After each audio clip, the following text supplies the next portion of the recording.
no. De todos modos, el año pasado la hice también muy concreta, pero está dentro de la primera unidad, ¿ya? Dentro de lo que viene a ser conceptos de definición. Eso lo vamos a analizar, ¿sí? Después en la parte teórica incluimos eso, ¿no? O sea, hemos incluido, a veces no incluimos, vemos eso y ya se va a analizar.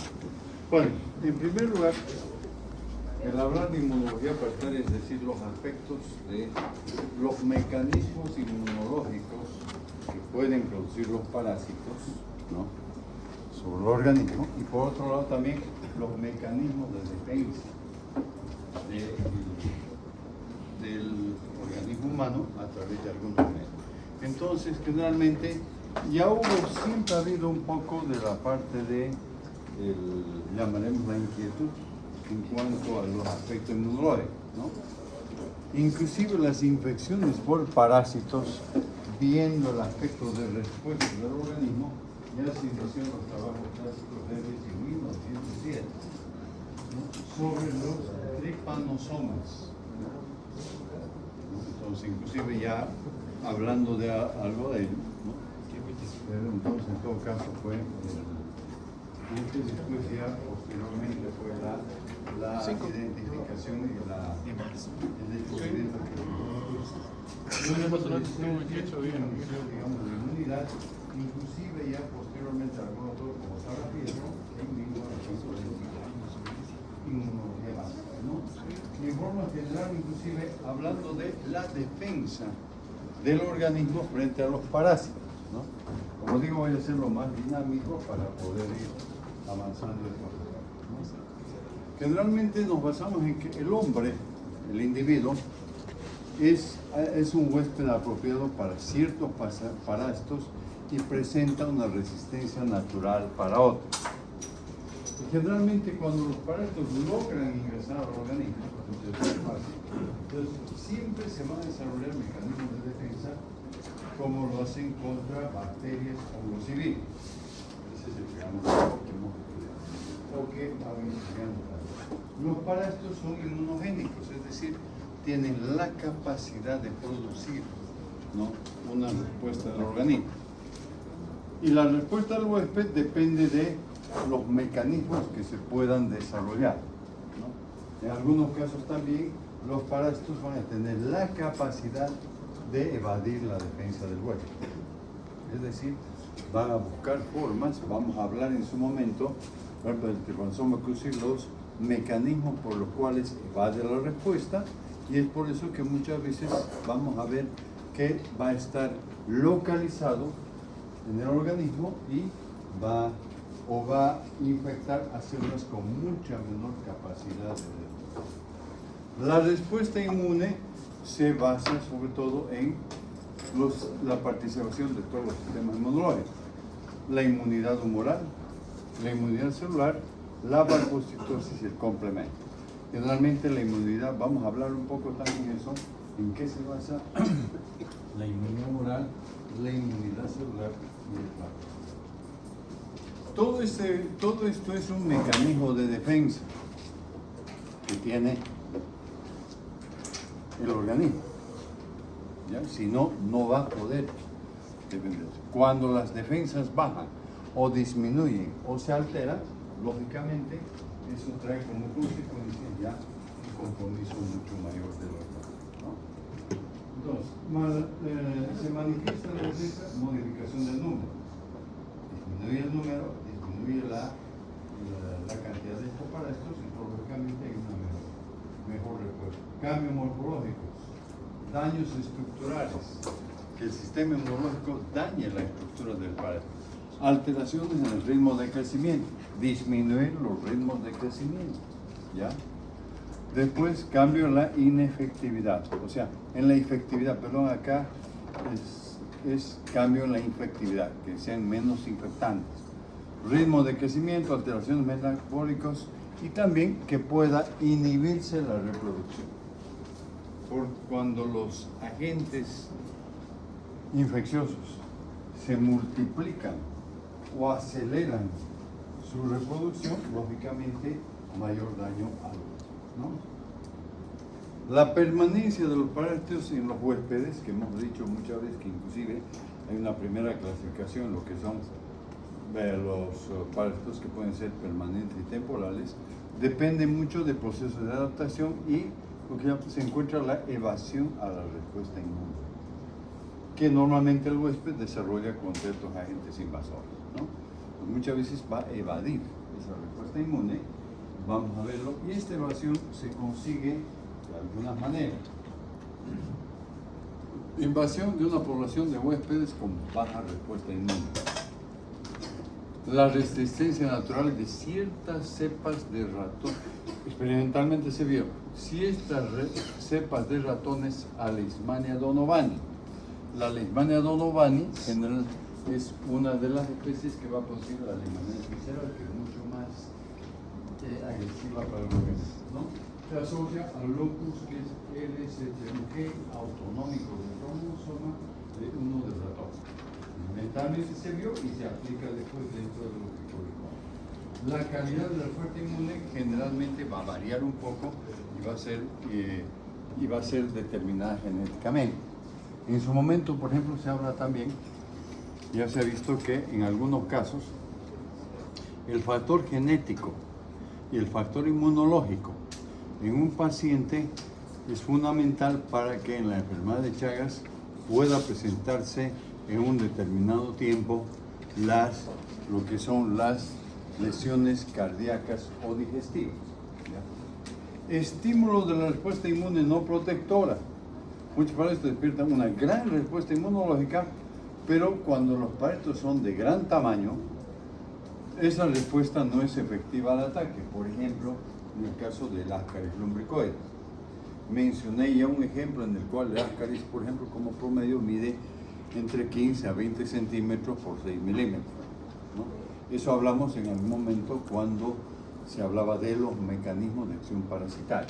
Entonces, esto es un factor que va a influir. El tamaño del parásito va a influir en muchas cosas, ¿no? Luego, variación en la composición antigénica de superficie. Es decir, cuando se habla de la variación en su composición antigénica, se refiere a que la estructura del parásito, por ejemplo, en cuanto a la presencia de proteínas, como ejemplo.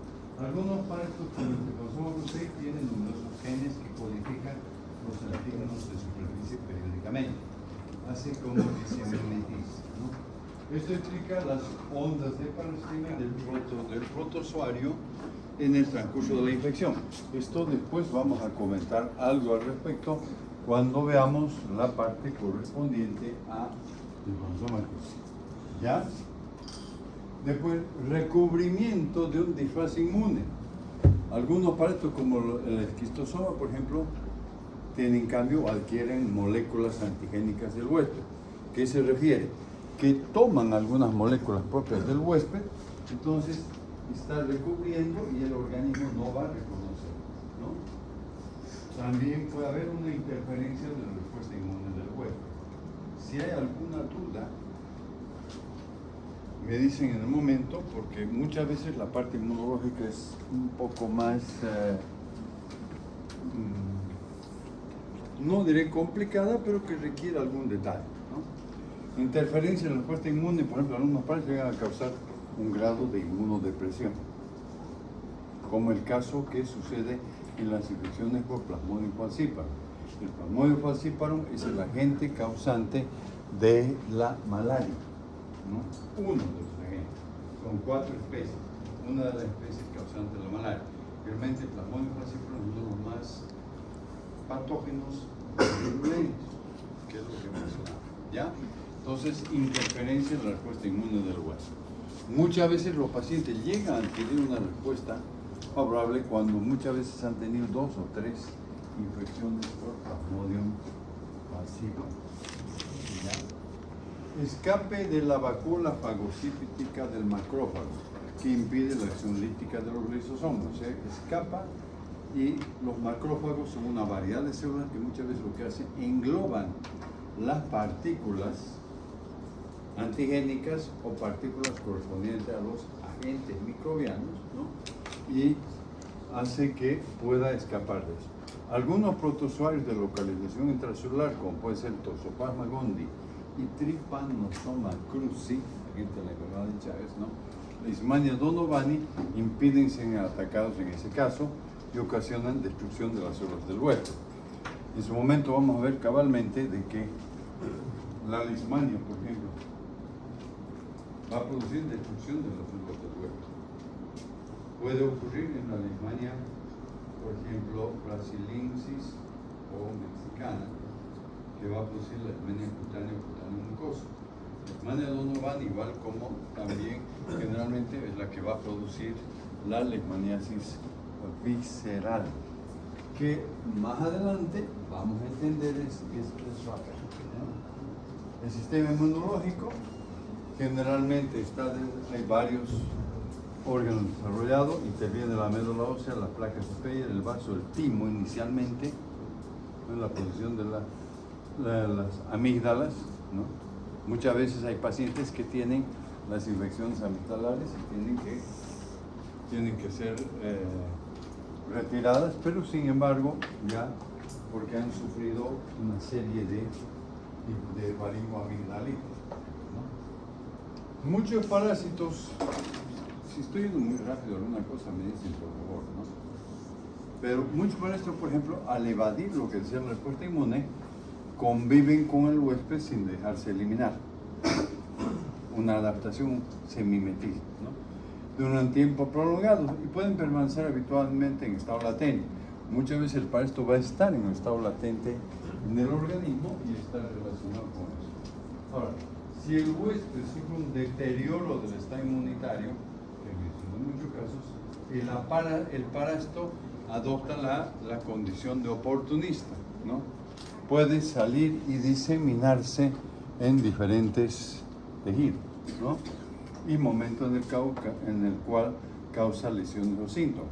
Coincide con el periodo de incubación, coincide con el periodo patente, etcétera, que hemos mencionado en un momento. Entonces, muchas veces eso va a influir el deterioro en el sistema inmunitario, que muchas veces ya he estado mencionando al respecto, ¿no?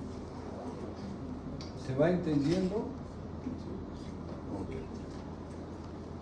¿A qué se refiere la inmunidad celular? La respuesta inmune controlada está dada por los linfocitos CD4 y CD8.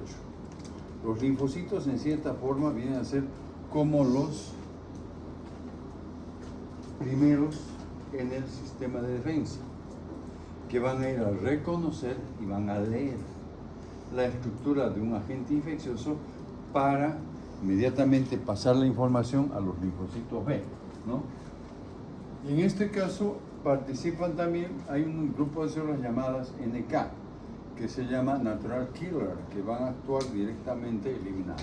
Además, los macrófagos, mediante la producción de citoquinas. La producción de citoquinas en muchos casos.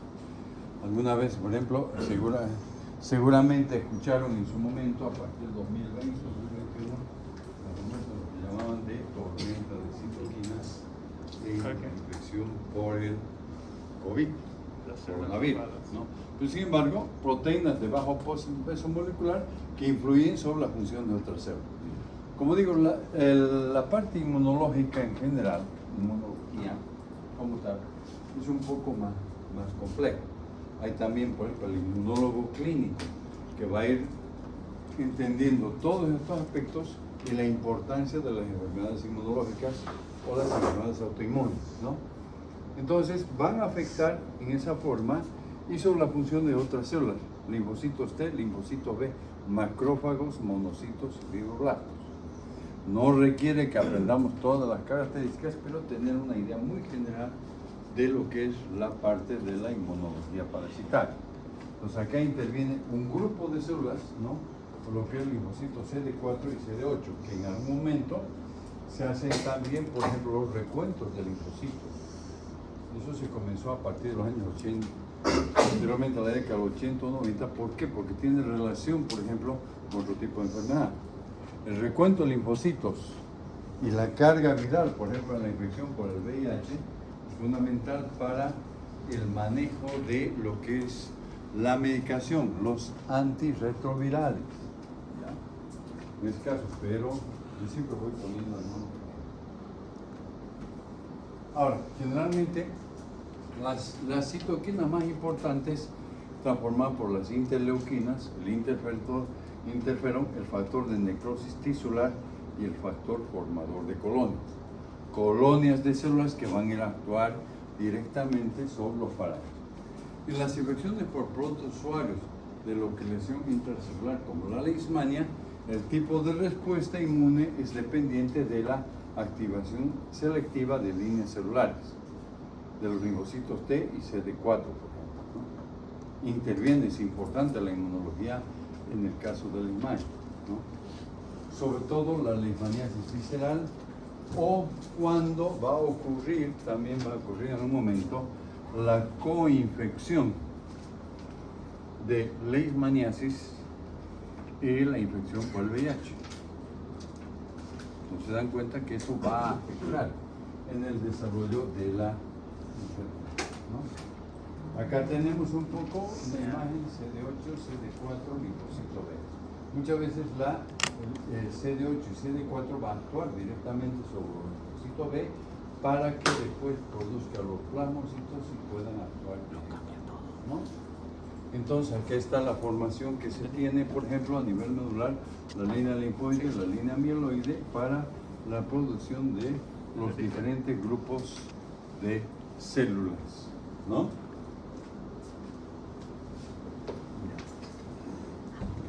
Hemos hablado de inmunidad celular, donde generalmente va a depender mucho de la formación de grupos celulares, CD8, CD4, natural killer. ¿Qué es la inmunidad humoral? La presencia de anticuerpos circulantes contra determinados componentes antigénicos de los parásitos. Es una muestra del repuesto humoral. ¿Qué significa esto? Frente a la presencia de parásitos en el organismo, va a ocurrir lo mismo. Inmediatamente, ¿no?, van a actuar los dos tipos de inmunidad. La inmunidad humoral va a determinar la producción de anticuerpos circulantes que van a ir a actuar contra determinados componentes antigénicos de los parásitos. Y muchas veces, pues, la detección de los anticuerpos circulantes específicos o inespecíficos es importante en el diagnóstico de una enfermedad parasitaria, por ejemplo, donde voy a buscar ese tipo de anticuerpos. Enfermedad de Chagas, enfermedad, por ejemplo, la toxoplasmosis, al momento la leishmaniasis, etc. Y la producción de estos anticuerpos depende de la historia natural de la infección, especialmente el grado de invasión a los tejidos. Generalmente, la historia natural de la infección es, por ejemplo, cómo se ha iniciado esa infección, qué pasos ha determinado en el paciente, ¿no? El mecanismo de penetración, es decir, varias cosas que se toman, ¿ya? La activación de los linfocitos B y luego los plasmocitos ocasiona una respuesta a la producción de inmunoglobulinas, dirigidas con los epitopes, que son de las estructuras parasitarias. Estas estructuras pueden actuar directamente con el sistema de complemento, otro componente del sistema inmunológico, y que también para dañar, lisar o fagocitar las células del parásito. Cuando se daña, lisa o fagocita, generalmente va a ir después, posteriormente, a una mejoría en el estado del paciente. Muchas enfermedades, muchas de las enfermedades virales, por ejemplo, generalmente el mecanismo de defensa es fundamental para que pueda ir actuando directamente sobre la infección, ¿no? Y en muchos casos, ¿qué es lo que hacemos? Por ejemplo, decimos, un paciente que está con una infección por dengue, por ejemplo, ¿no?, se diagnostica y generalmente el tratamiento es sintomático. Se va dando, por ejemplo, para los síntomas y hacer que el organismo responda. Y se evidencia un poco la condición del organismo a través de las pruebas laboratoriales, ¿no? En la respuesta contra los helmintos hay participación de las llamadas células TH2 y producción de anticuerpos tipo IgE. ¿Ya? Son 5 inmunoglobulinas. Vamos a ver enseguida, ¿no? En el huésped humano parasitado se conocen diversos cambios en las concentraciones séricas de las 5 inmunoglobulinas. En las infecciones recientes, en todas las infecciones recientes, infecciones en general, aparecen las inmunoglobulinas IgM, ¿no? Y adquieren especial significado en los recién nacidos. En las mucosas puede aparecer fundamentalmente IgA. Entonces, las inmunoglobulinas, por ejemplo, la IgM, la IgG, la IgE, IgD, IgE. Entonces, es importante, creo que me olvidé de la IgE. Muchas veces se encuentran estos anticuerpos en las mucosas a través de estudios que se han hecho. Sin embargo, una de las mayores formas cabalmente es la detección directamente en la sangre. Aunque en los últimos años se han detectado los coproanticuerpos, que significa que en las muestras de materia fecal bajo ciertas condiciones de obtención voy a identificar coproanticuerpos, por ejemplo, frente a la inflamación histolítica, frente al rotavirus, por ejemplo. ¿Ya? ¿Sí? No. ¿Yes? No. Sí, o sea, voy pasando para... O sea, se ha hecho bastante, se ha manejado la parte experimental, asociación entre el desarrollo de la inmunidad contra ciertos parásitos y la aparición de anticuerpos, principalmente inmunoglobulinas, ¿no? Muchos de los anticuerpos van a producir daños severos en el citoplasma de las células grandes en el tubo digestivo del parásito y atacan algunas enzimas. Como vuelvo a repetir, va a depender mucho también de la característica y el tamaño del parásito. Los helmintos tienen ciertas características. Lo que digo acá, sin embargo, los anticuerpos, por decirlo, no constituyen un solo mecanismo de rechazo de algunos helmintos, pero sí son importantes. Los helmintos pueden rechazar porque son de mayor tamaño, o sea, tienen una mayor complejidad en su organismo, ¿no? Y también el aumento de eosinófilos es un hallazgo característico de las helmintiasis. Cuando hablamos de helmintos, hablamos, por ejemplo, de lo que ya ustedes han mencionado, un ejemplo, dos ejemplos que hemos hablado en el caso de las pruebas moleculares, estrongiloides y oxiures. Sin embargo, por ejemplo, cuando hablamos de acarioides, las mucinarias, hablaremos del tricocéfalo, etc. Entonces, eso es importante porque los eosinófilos van a hacer la elevación de los eosinófilos. Muchas veces en una infección por estrongiloides puede llegar, por ejemplo, a un 40% de eosinófilos. ¿Ya? La explicación de la presencia se mencionan las siguientes hipótesis en los tejidos. ¿Por qué aparecen los eosinófilos? La histamina, que encuentro, ¿no?, produce atracción de los eosinófilos. Los eosinófilos actúan como antagonistas de la histamina. Los eosinófilos contienen una enzima histaminasa. Los complejos antígeno-anticuerpo, cada uno de ellos, generalmente para atraer eosinófilos. Una linfocina puede estimular la producción de eosinófilos. Entonces hay varias causas que van a permitir, por ejemplo, en cierta forma, el estímulo o la atracción o el aumento de la producción. ¿Dónde encontramos los eosinófilos? ¿Dónde lo podemos identificar? Muchas veces en un examen de sangre, un hemograma, vamos a poder, por ejemplo, identificar dentro de la fórmula leucocitaria que se llama monocitos, granulocitos, eosinófilos, etc. Y ahí justamente se ve muchas veces cuando se sospecha una infección parasitaria, normalmente voy a pedir mínimamente un hemograma y voy a ver si hay un aumento significativo de eosinófilos y si se relaciona con la presencia de parásitos demostrados a través, por ejemplo, de los exámenes patológicos directos o las técnicas de concentración. ¿Está claro hasta aquí?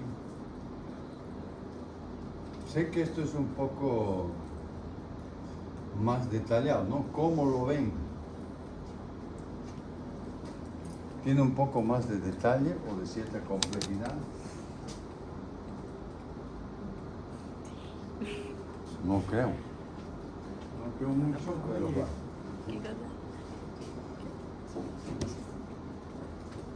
O sea, la idea mía es explicarles un poco para que tengamos una base, ¿no? Pero como digo, voy a ver, ¿no? Por lo menos el año pasado, ya inclusive no tomé como parte de la primera unidad para lo que se refiere a una evaluación, porque hay una serie de conceptos y hay que definirlos muy bien, ¿no? Pero que nos sirva como una idea general, ¿no? Ahora, la inmunopatología. La presencia de parásitos en un huésped induce una respuesta inmune. Si yo tengo contacto con un huésped, con un parásito, va a determinar y va a estimular una respuesta inmune. Con fines defensivos, el organismo no se va a quedar. En general, en la mayoría de las infecciones de diversa naturaleza, el sistema inmunológico va a actuar. Y muchas veces puede actuar. ¿Qué es lo que ha pasado, por ejemplo, en algunos casos de los pacientes que se han infectado a partir del año 2020, 2021, etc., sin vacuna con COVID? No, o sea, ha habido una gran cantidad de pacientes que se han enfermado, han fallecido. Ha habido una gran cantidad de pacientes que han entrado a las terapias, efectivamente, pero también ha habido un grupo de pacientes asintomáticos. La situación ha cambiado posteriormente, ¿no? Cuando ya se comenzaron a manejar las vacunas.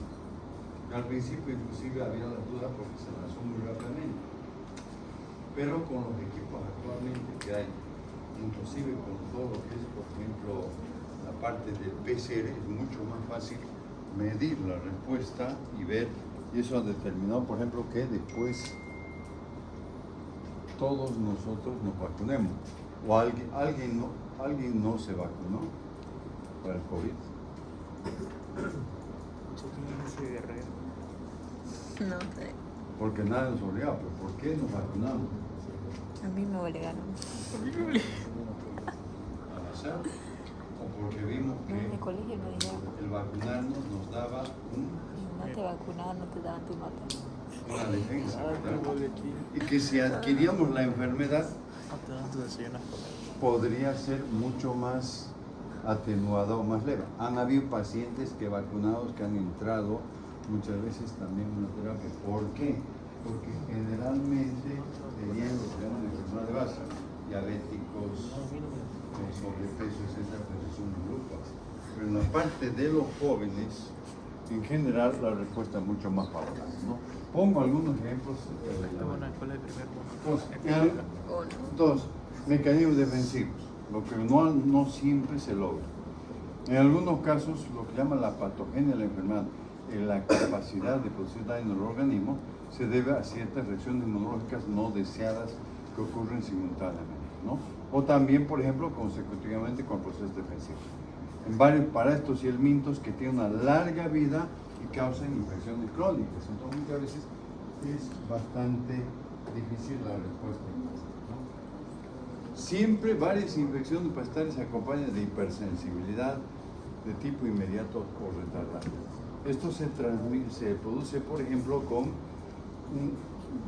una respuesta que se realiza, por ejemplo, o que se produce a nivel del organismo, la piel.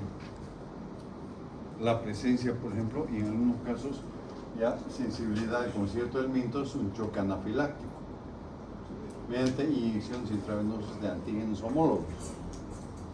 Experimentalmente, en animales de experimentación, no se hace en el humano. En el humano, por ejemplo, hay uno de los ejemplos que se van a acordar después. La ruptura de un quiste hidatídico.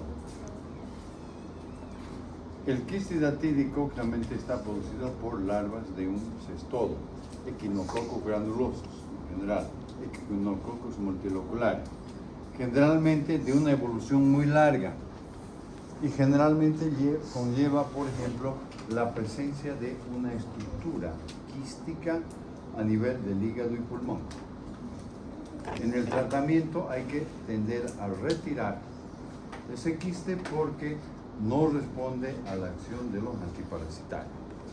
Y puede ocurrir en algunos casos, ¿no?, ruptura de un quiste datídico, que lleva a, por ejemplo, una reacción anafiláctica al grado máximo. ¿Qué significa? Una reacción alérgica al grado máximo. ¿Está claro? Ok, ¿no? La invasión por larvas de helmintos. Vamos a ver cómo las larvas de helminto, parásitos intestinales, en los cuales dentro del ciclo de vida permite que las formas larvarias lleguen a nivel del pulmón y determina inicialmente una tos seca o eosinofilia sanguínea, lo que después hablaremos del ciclo de los, ¿ya?, o ciclo pulmonar, la eosinofilia pulmonar. Eso en las siguientes unidades que vayamos a ver.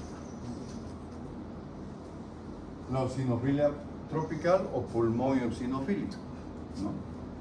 Un proceso inflamatorio, también puede observarse un proceso inflamatorio por el paso de larvas a través de los pulmones, conocido como el síndrome de Leffler.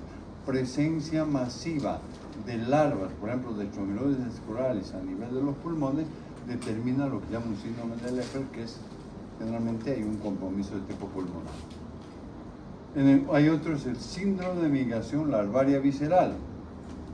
Se encuentran lesiones que llaman granulomatosas. Un granuloma es la formación de una gran cantidad de eosinófilos, ¿no?, y va formando una estructura justamente a nivel de los órganos, los granulomas, que muchas veces lo llamamos granulomas de cuerpo extraño.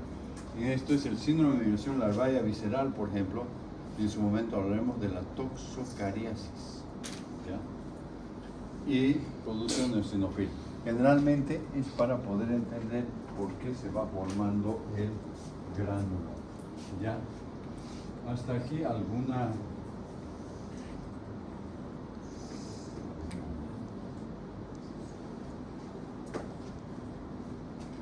Y volvemos atrás. Los anticuerpos que están dados por la inmunidad humoral, ¿verdad? Ya. Aparecen en la entonces pueden reaccionar con productos del parásito. Y algunos de ellos dan reacciones cruzadas con antígenos del huésped. Esto, por ejemplo, ¿a qué se refiere? Reacción cruzada, ¿qué significa? Voy a poner un ejemplo. En muchos casos, por ejemplo, en nuestro medio, ¿no?, una gran cantidad de población o varias, bueno, parte de la población generalmente está infectada por Chagas, o desarrollan Chagas o tienen Chagas, ¿no? Y muchas veces, ¿no?, el paciente, por ejemplo, con Chagas está o llega o va a una área endémica donde existe la leishmaniasis y se infecta por leishmaniasis. Entonces, en algún momento, algunas veces, que eso lo vamos a ver más adelante, el paciente es diagnosticado por medio de una prueba de anticuerpos, ¿no?, positivo para la leishmaniasis. Pero hay que tomar en cuenta estos aspectos de una reacción cruzada. En su momento, cuando hablemos de leishmaniasis, vamos a ver qué condiciones va a requerir y por qué yo debo aplicar un examen de sangre solamente en una leishmaniasis mucosa y una leishmaniasis visceral. ¿Por qué no debo aplicar como diagnóstico, por ejemplo, en una leishmaniasis cutánea cuando el paciente, por ejemplo, tiene una endémica para Chagas? Y es lo que va a ocurrir la reacción cruzada, ¿no? Entonces, es frecuente eso, vamos a comentar en su momento, ¿no? También. Ahora, o también, pues justamente se pueden puede haber la formación de complejos de antígeno-anticuerpos llamados complejos inmunes. El complejo inmune ya no es beneficioso, ¿no? Adquiere propiedades patogénicas. Y cuando mencionamos patógeno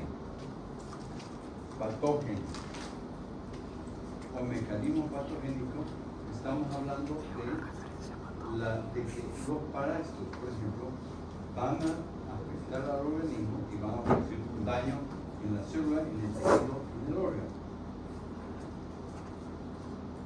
¿Sí? Algo así. Si hay alguna cosa que no se esté entendiendo, por eso yo estoy empleando ejemplos para que podamos comprender, ¿no? Esto no es el 100% de la asignatura, sino que debemos saber para que después, cuando yo vaya hablando más adelante, el doctor nos habló y vuelvan a revisar, dice acá en el libro esto, ¿no? Entonces, inclusive, y puede producir, por ejemplo, en ciertos tejidos donde activan el complemento y producen lesiones inflamatorias degenerativas o necrosantes. Es decir, va a producir una lesión, ¿no? Ese complejo antígeno-anticuerpo. Muchas veces esos complejos antígeno-anticuerpos se van a presentar, por ejemplo, en la infección por la malaria por Plasmodium falciparum. ¿Ya? Hay una cadena, la cascada fisiopatológica de la malaria por Plasmodium falciparum, que en su momento, cuando lo vayamos viendo, ¿no? ¿Qué es cómo se produce eso? ¿No? Es un cuadrito un poquito largo, que a veces cuesta que lo agarremos, pero sin embargo vamos a tomar en cuenta esa regla. Otro tipo de enfermedad relacionada con el estado inmunológico es la agudización de ciertas infecciones latentes.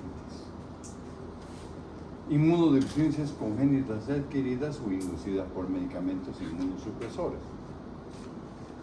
Los medicamentos inmunosupresores que pueden ser, por ejemplo, cuando se administran en los pacientes que, por ejemplo, tienen de fondo una enfermedad de base, un mieloma, que tienen generalmente también una leucemia. Entonces, los medicamentos inmunosupresores, ¿qué van a hacer? Van a actuar sobre determinados grupos de células para poder disminuir la producción de células inmaduras, ¿verdad? Entre las adquiridas, una de las que mayormente ha tomado importancia en general es el síndrome de inmunodeficiencia adquirida. Uno es el infectado por VIH, que no tiene todavía el síndrome, pero el momento que comienza a haber un signo, un síntoma, y hablamos del síndrome de inmunodeficiencia adquirida, que adquirió características diferentes a partir de los años 80, 85, 90.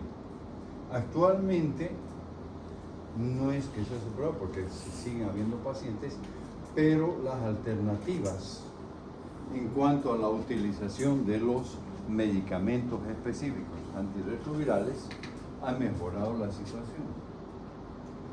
Ya ha mejorado la expectativa de vida, ¿no? Importante también. Eso inclusive muchas veces cuando se hacen diferentes tipos de estudios, ¿no? Muy bien. El creciente uso de medicamentos inmunosupresores y antineoplásicos ha influido que muchos pacientes oportunistas se presenten con mayor frecuencia y gravedad, ¿no? Tratamiento de enfermedades autoinmunes y en pacientes con trasplante de órganos. El paciente trasplantado generalmente va a recibir, digamos, lo que es inmunosupresores, ¿verdad? Primero, para que no haya ningún tipo de reacción al órgano recibido, pese a que haya una histocompatibilidad. Ejemplos de pacientes oportunistas: Toxoplasma gondii, Cryptosporidium, Strongyloides cercoralis. Ya hemos hablado de Strongyloides cercoralis, inclusive en el video que pasamos en la tarde, ¿no? Ya se hablaba de la importancia de la infección por Strongyloides. El Cryptosporidium mencioné en una de las primeras diapositivas hablando de Toxoplasma gondii. En un paciente con inmunocompetente, generalmente la respuesta va a ser mucho más favorable. Incluso muchas veces varones o mujeres que se infectan por Toxoplasma gondii generalmente la respuesta es más favorable cuando la inmunidad está, pero ya cuando baja, y por ejemplo el paciente con VIH o el paciente que tiene ya el SIDA generalmente va a tener una toxoplasmosis cerebral con mayor riesgo de vida, ¿ya? Pacientes, o también la terapia corticosteroidea, que se administra en los pacientes también con cuadros de tipo de infecciones, por ejemplo, tipo artritis, artrosis, etc. Diagnóstico en parasitología, esto ya hemos hablado un poco, ¿no? Identificación de parásitos intestinales, la función del microscopista, diagnóstico de parasitismo intestinal, descubrir la presencia en las heces, no hay ningún problema, ¿no? De diminutos quistes protozoarios como de huevos, etc. Es lo que se hace en el examen parasitológico directo o la técnica de concentración. La activación de linfocitos B. Luego el plasmocitos lleva una respuesta inmune con producción de inmunoglobulina dirigida contra los epitopes, estructuras proteicas de los parásitos, ¿no? Y puede actuar en el sistema de complemento y dañar lisar, o sea, se acompaña de eso también con la tenemos todo lo que es, por ejemplo, la inmunoglobulina principal. En el huésped humano parasitado se conocen diversos cambios de concentraciones de inmunoglobulina. ¿Cuáles son las principales? La IgM, la IgG, la IgE y la IgA. E IgD, me olvidé mencionar la IgD, ¿no? Entonces son 5 tipos de inmunoglobulina. Las principales, generalmente la IgM y la IgG, en algunos casos la presencia de IgE en enfermedades parasitarias, y en algún momento también puede haber en los tejidos la presencia de IgA. Hay técnicas que permiten detectar esto, ¿no? En las infecciones recientes, en todas las infecciones recientes, aparecen anticuerpos tipo IgM, que adquieren especial importancia muchas veces en los recién nacidos, ¿no? Para detectar cabalmente como índice de transmisión congénita del parásito, que no sean anticuerpos de la madre, ¿ya? Entonces, la IgM es fundamental, en todo caso, en las infecciones. Generalmente, esta IgM está detectada no solamente en las infecciones parasitarias, puede estar detectada en las infecciones de otra naturaleza, tipo, por ejemplo, viral, ¿no? Principalmente. Siempre se han hecho muchas veces la identificación en la mucosa de las secreciones, presencia de anticuerpos, especialmente la IgA, ¿no? Frente a los parásitos localizados en los tejidos. Los coproanticuerpos que mencioné, en algún momento que voy a mencionar sobre todo en lo que es amibiasis, ¿no? Otro ejemplo, el aumento de eosinófilos, que ya hemos mencionado, hallazgo característico en la helminthiasis. Eso me permite, ¿por qué hablo del aumento de eosinófilos? Porque eso se va a detectar muchas veces cuando se esté frente a un paciente sospechoso de una parasitosis. Vamos a pedir un hemograma y vamos a valorar eso, ¿no?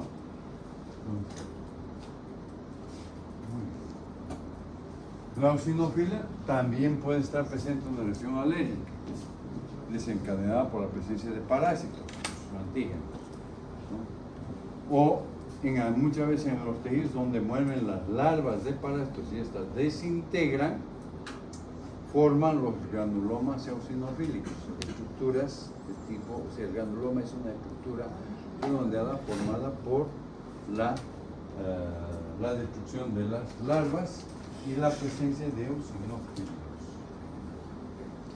Generalmente la presencia de parásitos induce una respuesta inmune con fines defensivos. Ya hemos hablado de esto un poco. Invasión de larvas del mintos, un síndrome caracterizado por infiltración pulmonar, lo que después mencioné que se trataba de un síndrome de Leber, que presenta un cuadro muy particular, ¿no? Ahí tenemos lo que, como un ejemplo de también un proceso inflamatorio transitorio, el paso de larvas a los pulmones, ya mencionado. La presencia de huevos de un parásito de Schistosomas manzoni en hígado y pulmones, o la presencia de huevos de otros alimentos, desencadena una gran respuesta mediada por células, CD4, CD8, etc. Se forman granulomas, pseudotubérculos con intenso infiltrado eosinofílico. Entonces estamos hablando del mecanismo de defensa y las estructuras que pueden influir dentro de las enfermedades parasitarias, ¿no? Los eosinofilos tienen una intensa actividad lítica cabalmente, ¿no? sobre todo sobre las formas larvarias, ¿ya? Los anticuerpos que aparecen justamente en la parasitosis pueden reaccionar con productos del parásito, ¿no? O ya hemos mencionado las reacciones cruzadas, ¿no? Pueden unirse con antígenos solubles, voy a pasar un poco más rápida, formar los complejos inmunes, que es lo que yo decía.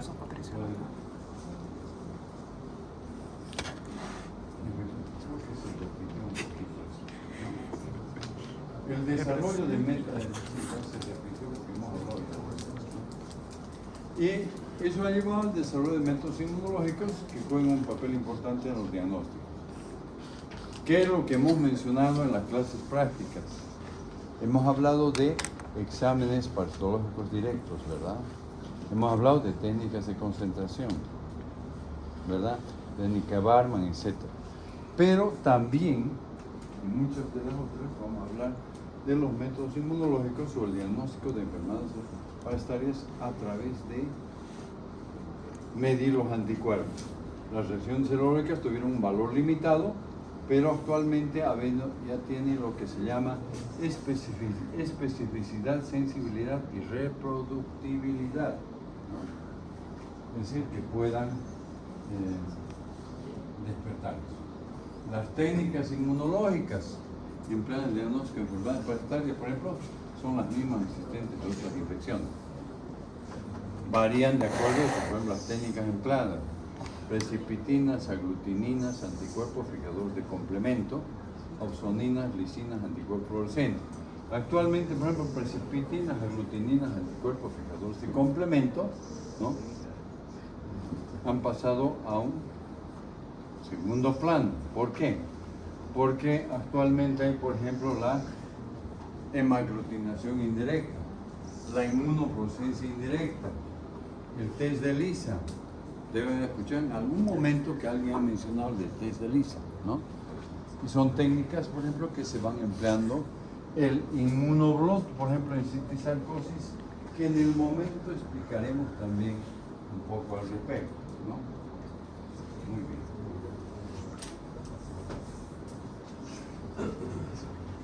¿No? Pero es una visión para hablar, por ejemplo, ver de anticuerpos, ver de coplanticuerpos, ver de inmunoglobulinas, ver de CD8, CD4, etcétera, lo más importante, ¿no? La inmunopatología, los daños que puede haber, los mecanismos de si el organismo se defiende o no frente a las infecciones de tipo parasitario, ¿no? Entonces, ¿qué pasa que muy rápido? Doctor, ¿no pensó en ser rapero?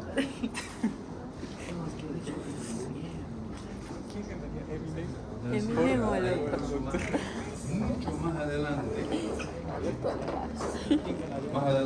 la parte de la malla clavicular, también les van a explicar algo de esto, ¿no? Dentro de la parte ya dirigida hacia enfermedades. ¿Alguna pregunta, alguna duda? Otra cosa, ¿no? Generalmente, por el grupo el grupo 4 tuvo felizmente, digamos, coincidió en que podamos repasar un poquito en la tarde lo referente a lo que viene para la próxima semana. No es nada complicado, nada complejo, he explicado toda la parte esa para que puedan prepararlo bien. La idea es que vayamos preparando bien todos los aspectos y repasemos estudiando. Bueno, no voy a avanzar más. Porque no te la verás a partir. Para, Ya, a ver, decime. A ver, te va a preguntar. un poco más rápido. La próxima semana con el paralelo. ¿Qué es la inmunidad humoral? Ahora de ser relacionado a lo que son Ok, bueno, voy llamando lista, por favor. Estamos a Es la presencia del 5, cuerpo. 2,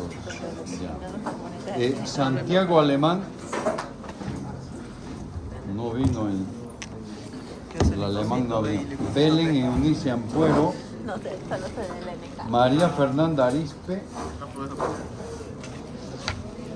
Ya. Mijael Bretón. Al único que le prestó la atención y hizo fue al Paul NK. Bruselas. Paul Bruselas. Ya sabía que. Rómulo Calvo. El NK saca todo. Ya. Camila Cari.